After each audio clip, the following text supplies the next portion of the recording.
এটা বিল করতেছি, বলো। স্যার লাঞ্চের টাইম হয়ে গেছে, লাঞ্চ করবেন না? উফ, না, যাও তোমরা যাও, আমি পরে করবো। স্যার লাঞ্চে তো একটা টাইম আছে। আমিলা, এই হাতের কাজগুলো শেষ করি, যাও যাও তোমরা করে ফেলো। ওকে স্যার, তাহলে আমি ওয়েট করছি, একসাথে খাবো। কেন? না মানে আমি আজকে বাসা থেকে খাবার নিয়ে এসেছিলাম আপনার জন্য। ও তাই নাকি? হ্যাঁ একসাথে খাবো, তো আপনাকে রেখে আমি কিভাবে খাই? গ্রেট, বসো বসো বসো। নাবিলা, তুমি না একটা পাগল মেয়ে। স্যার সব আপনার পছন্দের মেনু, সাদা ভাত, আপনার ফেভারিট ঘি দিয়ে আলু ভর্তা, ওয়াও, পুঁটি মাছ ভাজি, বেগুন ভাজি আর বিফ। গ্রেট, আমার তো এখনই খেতে ইচ্ছা করতেছে। স্যার তাহলে আমি রেডি করতে বলি? না না, এখানেই এখানেই খাবো।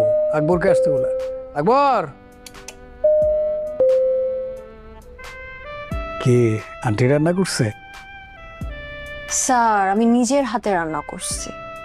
কি বলো, তুমি রাখতে পারো? হ্যাঁ একটু একটু পারি। হিউজ ট্যালেন্ট একটা মেয়ে। হ্যাঁ, কিউ স্যার। অফিসে সামলাচ্ছ, বাসাও সামলাচ্ছ।